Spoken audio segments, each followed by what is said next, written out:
pleasure to be talking with Franklyn Eaton. Would you correct to describe you as a career hotelier? I think that'd be fair. As long as I've known you, that's the business you have been in. Yeah, that's probably about what, 35 years. So that's more than half my life. So that's a fair description. All right. Well, look, when you were at Kingston College, is that what you wanted to be, on a hotelier? All over the Caribbean and all over the world? Was the furthest thing from my mind. I had vision of going to UWI and to become a history lecturer. That never happened because I was ordered to go to England for university. So that was it. And things changed. Yes. The history courses that were available in England were basically not West Indian history. So I wasn't interested after that. So I did an economics degree. Okay. At UWI?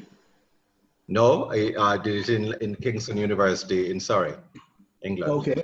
Mm-hmm. And then what happened after that? After that, I did accountancy and I hated it. And I moved into the hotel business by pure fluke. And you stayed? And stayed, absolutely. It was great.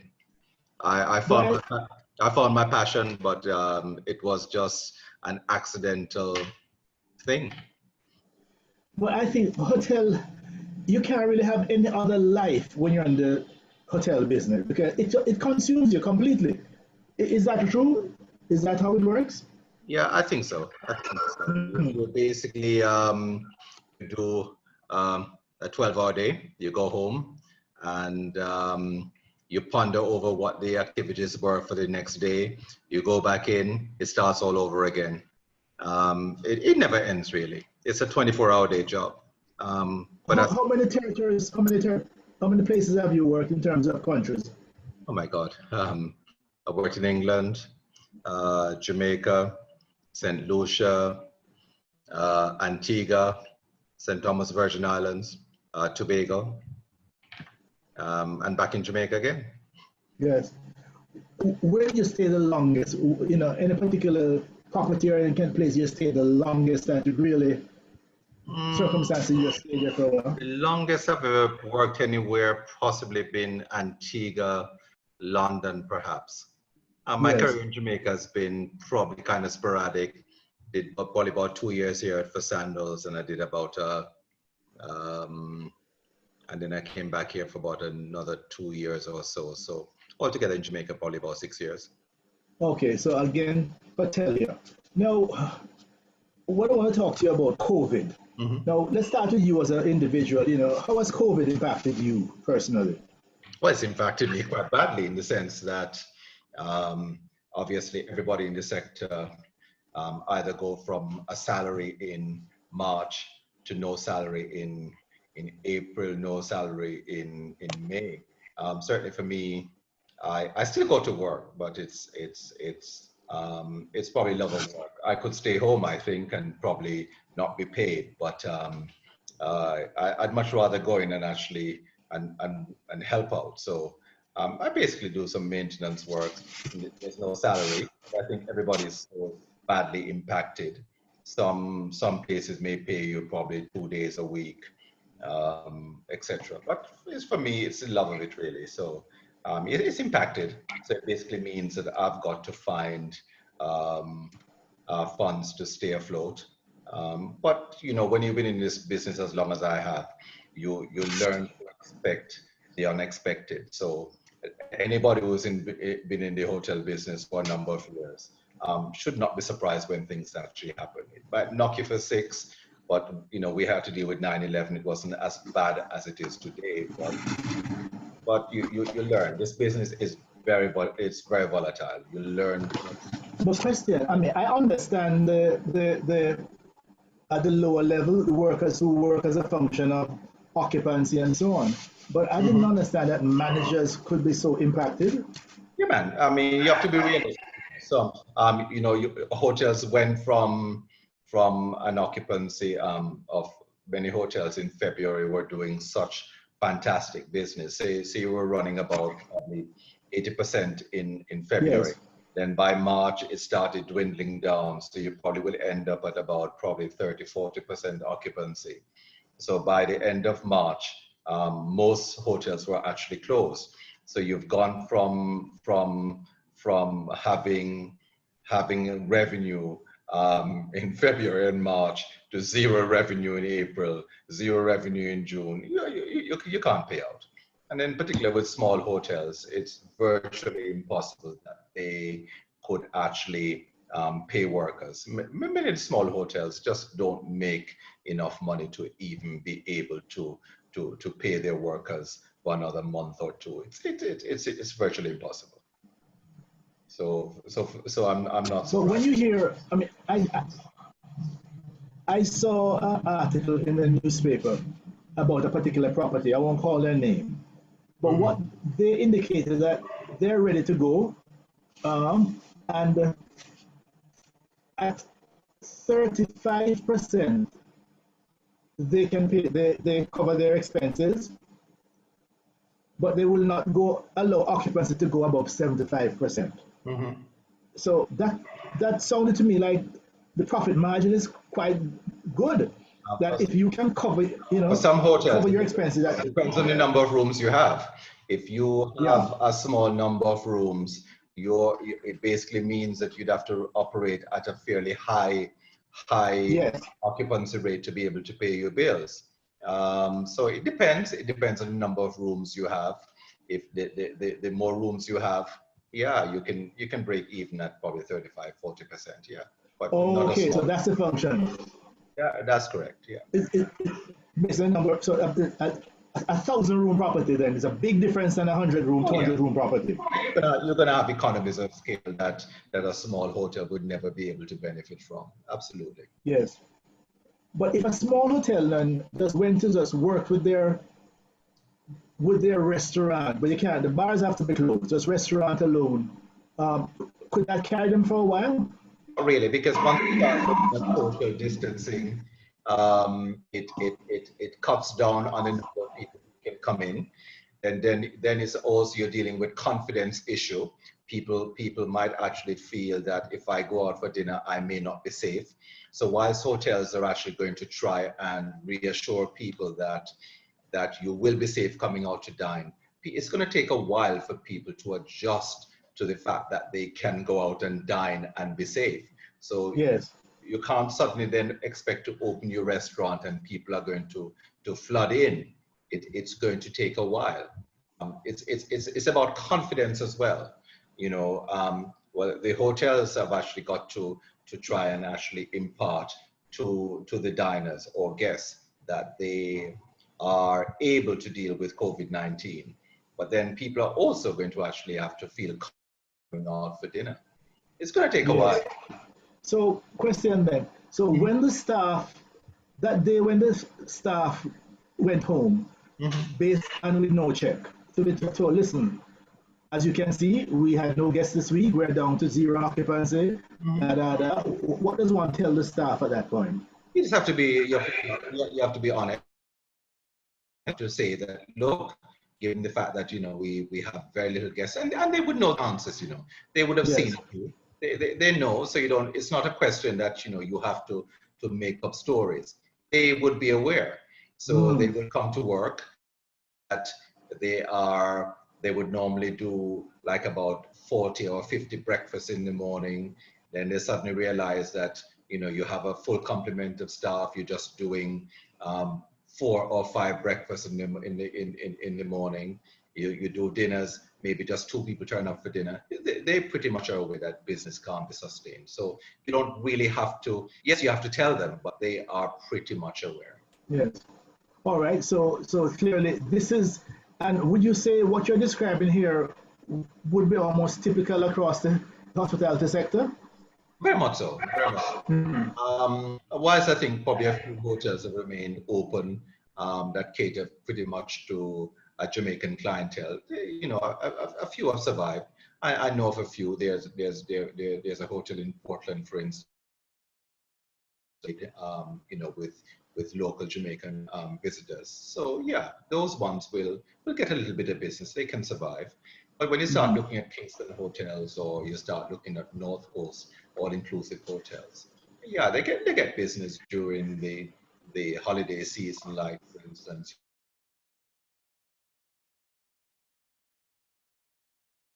and Jamaicans actually patronize their hotels pretty much in the holiday period. But No, but this past holiday was curfew. right, but the bulk of the business really comes from overseas market. So Okay. for a large hotel like in Ocho Rios, so you got about 1,000 rooms. You can't stay open. It's basically infeasible. Okay. All right. So that takes care of COVID. Yes. Now, when we say post-COVID now, what do you, what's your conceptualization of post-COVID? Because let me tell you, in my mind, Yes. I really do not see anything until we have some kind of a vaccine. I'm still seeing issues of social distancing and testing for the next 12 to 18 months. That's where my mind is going. What do you look when you look forward? What Like, if I could actually tell you what's going to happen in the next 6 months or in the next 3 months, I'd be a rich man, I think, because everybody will be actually coming to see me. Franklin, do tell me what's actually happening. You cannot tell. What's going to happen in any crisis that that faces the world. You're going to look at things, and you're going to say, well, all right, I need to do A, B, C, D, E, F.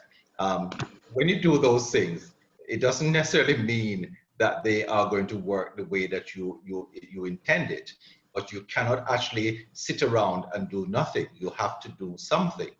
You have to try and show your guests, your visitors to the hotel, that you take this thing very seriously. You actually intend to put things in place that will actually make them feel safe. But of course, people coming out are going to have to feel that they are feeling safe, that they won't be with you. So that's a difficult process. It's going to take a long while before people are going to feel comfortable again. well, no, well, maybe I saw yesterday there was an article in Forbes magazine, I think, and if you saw it, No. uh, describing Jamaica as doing the best job in the preparation for post-COVID. I'm trying to find it here to see how, because my thinking, what there must be some kind of assumptions being made about the preparation. It says here, Forbes magazine says Jamaica leads the way. That's a big statement.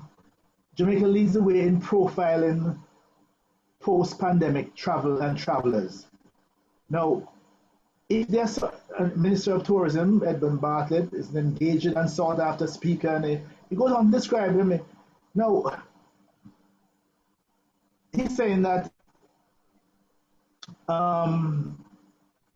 there's at beginning, the first 2 months of the year were strong. We had 5.5% arrival, and then things fell off. In terms of, but going forward, what do you anticipate in Jamaica with opening? Okay, we're working towards a summer opening, but I can't give a fixed date. What does summer mean in hotelier language? What does summer mean? Well, summer you're looking at probably about July. July summer business would actually be trying to get the American independence around the 4th of July. Okay. The 4th of July. So you'd be expecting to get some of that weekend business in. Then you start looking at our holiday here, which is Emancipation Day. Independence, that combination, yeah. Absolutely. He's saying that with the summer, we could see a start of 20 to 25% arrival. And then through the fall, another 20%. And then pick up strong in the winter, 60 or 70%. We could end up with another 2 million visitors, somewhere around 50% of last year. Does it Boy, strike you as a... it sounds very optimistic, but the minister has probably data that I don't have, so I can't refute what he has actually said. But everybody in the sector, I'm sure, probably going to be very optimistic and hoping that that all goes well. Obviously, the problem when we open up, obviously, is that we don't actually make the number of COVID cases here greater. So that's going to be a concern for most people. So when we open up, we can actually maintain like a zero COVID case, and yeah, we'll be onto a good thing. Okay, what would it mean for you for opening up as a hotelier? First of all, the bulk of our guests coming from North America as such. Now, before they get on the plane, would they have to have a test to verify that they I are... don't know what the government regulations are going to be. No, I'm sorry, from your stand, just from your, would you see that as a necessity I for would them to... imagine that they probably would be screening guests before they put them on a plane. I would imagine that's going to be almost inevitable. I think they're going to be. One model I saw that it assumed that maybe the airlines may take over that function. Mhm. That when you buy a ticket, you also pay for a test, and before you get on the plane, the test is done. Yeah, but All right, so assuming that they can get the price of the test down, because I've been reading in the Middle East, those tests have been fairly expensive. right, So if but those, okay, but then now you take out the middle seat of the plane. then you push up the price of air tickets. Okay, now do you see us getting rid of the 14-day quarantine on arrival anytime But soon? you'll have to, because we want to get guests in. So can you imagine a guest comes in from North America for 5 days? What do you do? Put them in quarantine for 14 days? And then what happened to their 5 days that they were meant to be here? It can't. Okay, all right, no, good point you're It making. So you're can't saying work. from a hotelier point of view, opening would be contingent on getting rid of the 14-day You can't quarantine. have 14 days quarantine. If I come here for 3 days, what are you going to do? Put me in quarantine for 14 days? No, I'm just No, but asking because as it stands now, no, but that is the protocol. it's infeasible. It's infeasible. You can't open up with 14-day quarantine for your visitors. It'd be almost impossible. But then, how do we guarantee their safety? How do we? Well, they What? may have to. I really don't know. I would imagine that they may want to do tests at the airport. I don't know how advanced they are. That you probably, when you decide that you want to come to Jamaica, you probably do a COVID-19 test, and then they probably say, "All right, fine, we've just checked it, and you're good to go. And here's a certificate. Take it to Jamaica. When you get to Jamaica, you present it to the nurse." Yeah, so I mean, if that is going to be the solution, it could work. I have no idea. I can't presume what the government has in its mind in terms of what testing is going to be taking place before they can allow visitors to come back. I have no. But as a hotelier, would you have to put in extra Oh, sanitization absolutely, processes and so on to absolutely, make sure that absolutely. every room is before? Every hotel is doing various things. You're going to have to make sure that really that things that you put in the room is going to be sanitized. You're going to have to. It's really building confidence. You have to build confidence Yes. with your clientele. So if you're putting like remote controls in the room, you're going to have to make sure that the remote controls are sanitized, put in a plastic container, sealed, ready for them to break it open, knowing that it's going to be clean. If you put a cup in the room, you're going to have to make sure that it's sanitized, it is sealed, and only be used by that person who is using it. You basically, if you wear your shoes into the room, you're going to have to make sure that you have some special covering for shoes. Yes. People getting into the room, they're going to have to wear gloves, they're going to have to wear masks. So basically, when you finish with that room, it has to be sanitized and ready for somebody to feel very comfortable in that room. Would the hotel workers have to wear masks at all I times? would imagine that most hoteliers will actually have their employees wearing masks, and they will actually also probably be asking their guests to wear masks. Would we have to get rid of the buffet? I think that most buffets will go. They're going to be kind of hard to manage right now. No, with all of what we have described a while ago now, and your history as a hotelier, isn't there a psychological and a social barrier that when somebody's thinking about vacation, Mhm. is that something you, well, you know, for 9/11, Mhm. there's a time in my mind when air travel used to be fun. Yes. You know, you'd enjoy air travel, especially first class and business class. Mhm. Now, even business class, give me a plastic container and plastic fork and giving you wine, giving you champagne in a plastic mug. No, and then the amount of time you spend dealing with security checks and so on. Now Mhm. we add the safety and the virus check to it. What do you think that will do to our numbers? I think people, I remember after 9/11, I used to work for a large organization where I did a lot of travel to North America. And Yes. I remember the first time I entered the United States after 9/11, I thought, God, I can't do this. But you know what? After a while, it it it it became the norm, and it's what we call the new norm. You find a way of dealing with it, and after a while, taking off your shoes, taking off your jacket, somebody putting all your liquids in a bag, it all became routine. So, the human beings adapt very quickly. And if that's what it is that we have to do to travel, we'll adapt. And I'm pretty sure traveling is in everybody's DNA right now. They're going to travel. They're going to travel. So you feel that these figures, this 20% going up to 50, 60, 70 by the end of the year, you feel that that's doable? It's not unrealistic. As long as the confidence level keeps building. You see, confidence is a thing that if you once it's actually rising and there's nothing to really kick it down, people will start feeling more and more confident as they go along. So assuming that there's no need to close Jamaican borders again, then yes, people are going to feel very confident actually coming here, assuming that we take all the right steps to make sure that we can keep our staff safe, we can keep our visitors safe. Then yes, I think we'll actually be on a winning formula. But if anything actually detracts from that, yes, you could actually find that you could not achieve probably those objectives. So the best preparation that we could have then Mhm. is if our numbers keep looking good, the level of number of persons who are COVID positive and the death rate and so on. So that's the real advertising.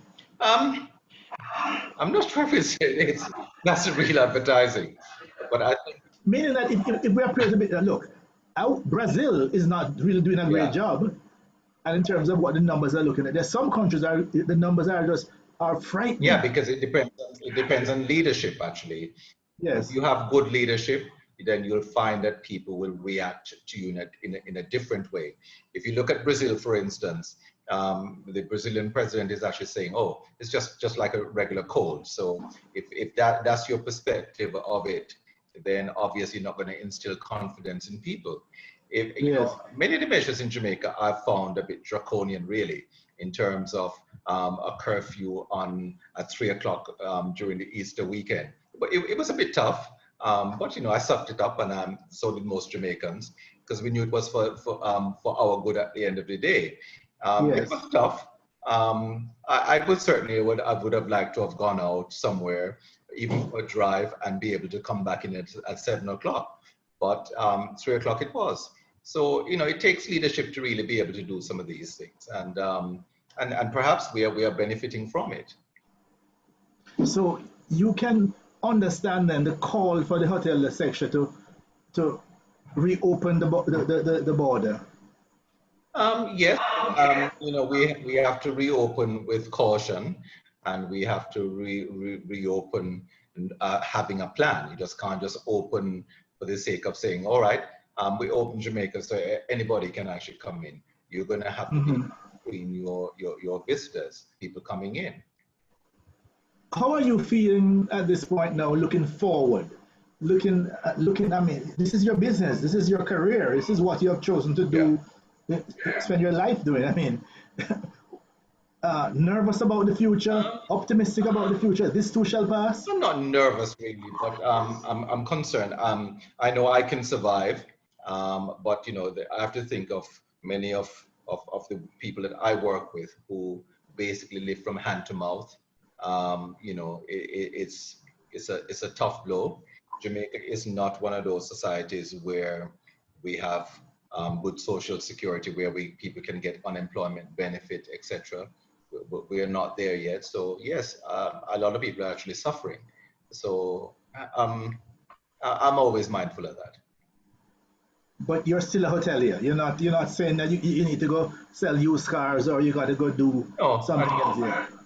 I don't think so. I think the sector will come back. How it comes back will depend on so many different factors outside of hoteliers' hands. It depends on government regulations. It depends on um, the confidence level of the traveling public. There are so many factors that we can't really take into account. So whilst we're going to do all we can to make it successful, there are so many factors outside that we can't possibly think of. What is the time frame that you would need to make sure that hotel staff is up and ready to go? A month's notice, a week's notice? What kind of time frame? I think you can pretty open a hotel. You probably need to give yourself at least probably 4 weeks notice. I think Yes. you can get in there. You know, don't forget when you've mothballed a hotel. You know, you have to go back in. You know, the cleaning process. You have to get everything up to in tip-top shape. Don't forget, you know, you have to go on. If you've actually emptied your storeroom, you're going to have to refill those. You know, you just don't walk in tomorrow morning and actually say that, well, all right, it's Monday morning, we're going to open next Monday, so everything will actually fall in place. It's quite a process. So, Yes. you know, you have to get things going. You have to contact your staff to make sure that they know they're coming back. When they're coming back on stream, you know, you have to get your rooms clean. You've got to get everything back in place. It's quite a difficult feat. But but So, since I've done it before, it may not be as daunting as it probably would be to say somebody doing it for the first time. so at best now we're looking at early July then, if Um, all it, things being equal. it depends. I would imagine that the government would give enough time to get your stuff ready. Yeah.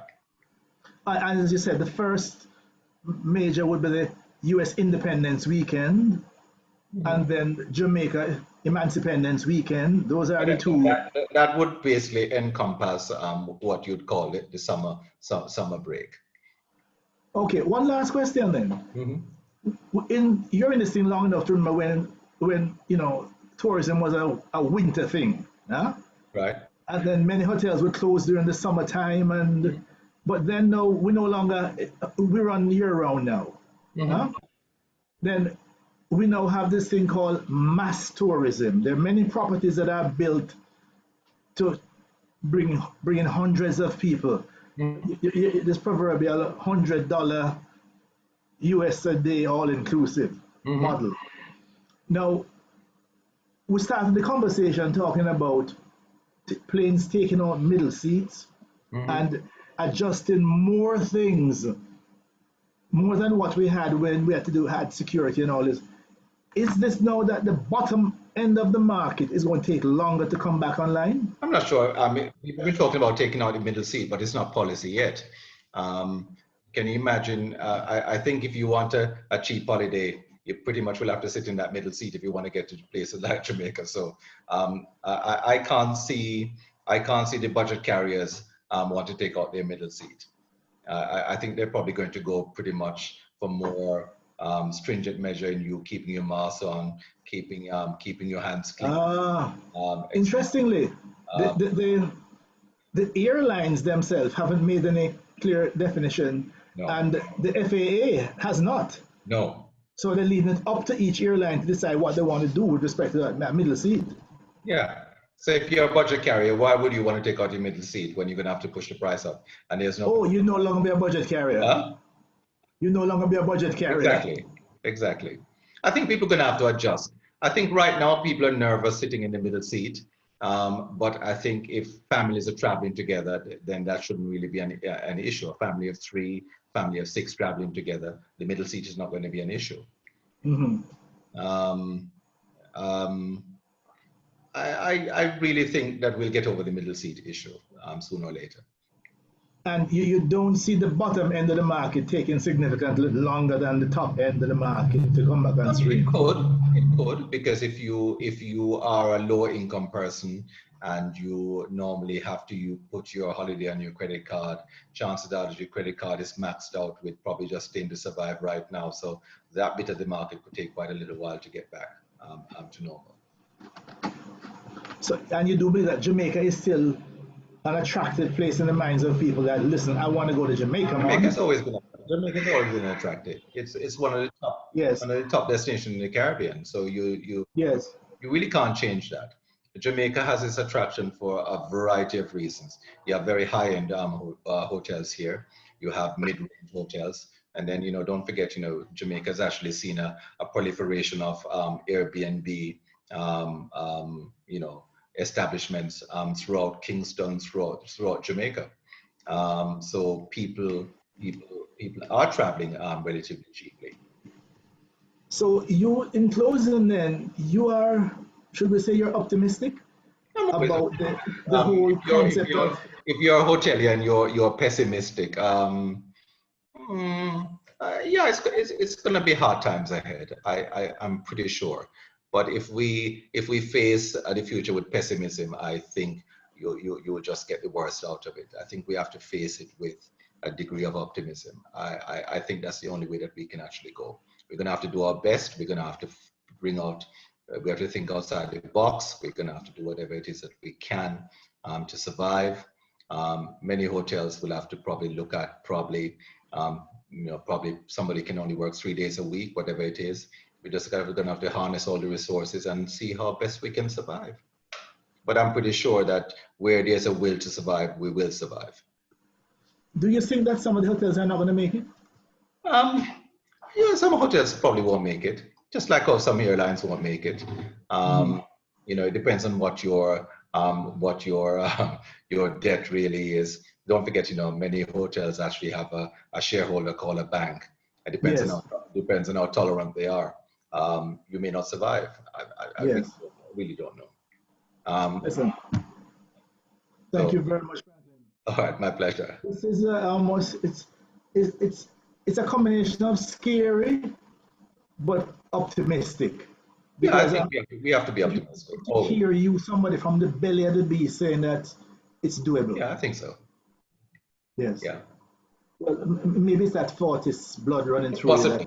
But we have to think differently, and once you think differently, I think you can face anything. COVID-19 is really a major spanner in the works. But you know what? If you look at it objectively and you think about it, you're going to find some solutions. Some may not be good ones. Some will work, but it will get us over the hump. I think it will. Thank you very much for this reasoning. We must talk again soon. No problem. Take care. My pleasure.